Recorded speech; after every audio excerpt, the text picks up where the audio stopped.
What is going on, Internet? Scott here. I'm here with Adam Sessler from Rev3Games. Boy, it's been an afternoon. Yeah, it's been an afternoon. It has been quite an afternoon. If you guys haven't been paying attention to the Internet, Xbox and Microsoft finally came out and said, hey, we're going to reverse all of our DRM policies that you guys hated. Everything that everyone was angry about, we're not going to do it, except E3 already happened, so we have to somehow message this out to everybody. And what better way to message it out to everyone in the middle of the afternoon on a Wednesday? Yes, in the form of a letter from Don Maffick himself, the head of the interactive services. I found in reading the letter, it brought back memories of when Coca-Cola issued their statement about reverting back to the old formula. It was a sense of, all of your passion, enthusiasm has made us acknowledge that we're going to go back to what you want. The only thing missing from this was Bill Cosby doing the apology. Like new Coke.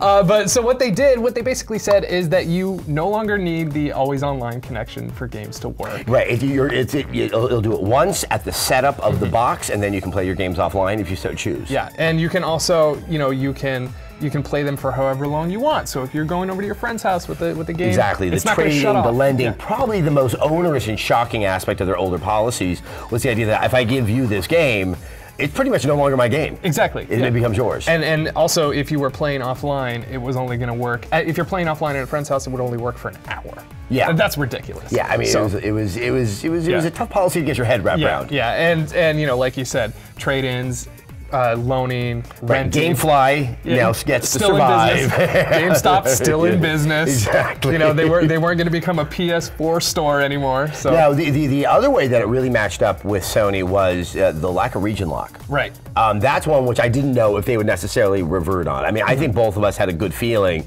that they were going to have to alter these policies. I didn't think they would go so whole hog. I think it's essential that they look like they're on par with what Sony is doing. Right. So this is also really good for the military. Yes. Which was... And that was, I think, a very big deal, because getting an internet connection that goes outside, understandably, is something that is not available to the armed services. And, I've interacted with tons of people who are in the military. Games is a primary pastime, and at the very least, it sucked for them, and it was a PR disaster for Microsoft. And I think in that regard, it's very good to see this. So what do you think this means for the whole game library in the cloud that they were touting?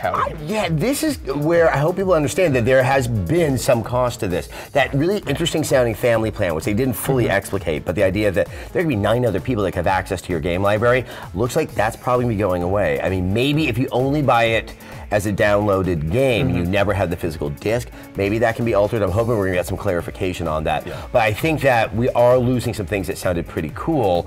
If you want my honest opinion, I think they were just trying to introduce a box and some policies that would make sense 5 years down the line. Right, and I totally agree with you. And we had these conversations, just you and I at E3, and we were thinking that it's a great policy down the road. Right now, everyone is scared of it, but now they've kind of backtracked on it.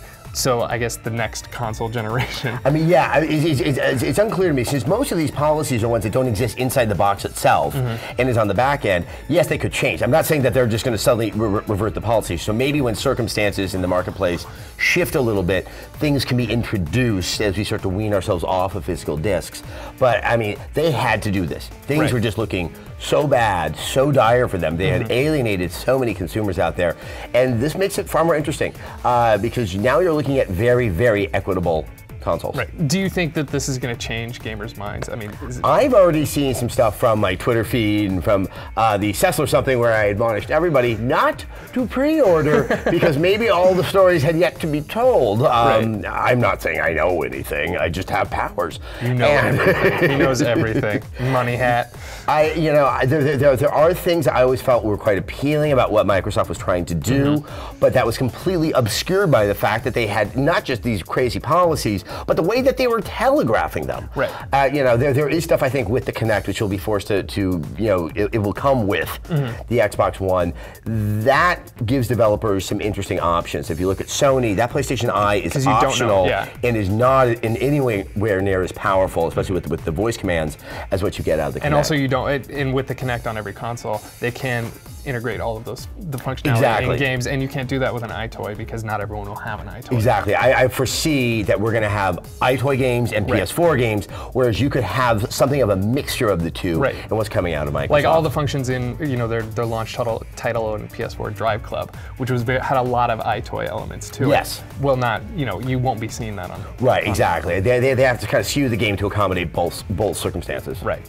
Well, it was an exciting afternoon. Yeah, I also think more is to come. Yeah, I think the console wars are in full force once again. I think Microsoft really did a reverse on everything that they... And the fact that they did it so fast will probably go down in history. A company of the behemoth size that is Microsoft somehow changed policies this quickly. To get all those moving parts moving at once, it was great. All right, you can check out Adam every single day on youtube.com/Rev3Games. And if you guys like what you saw, comment down below.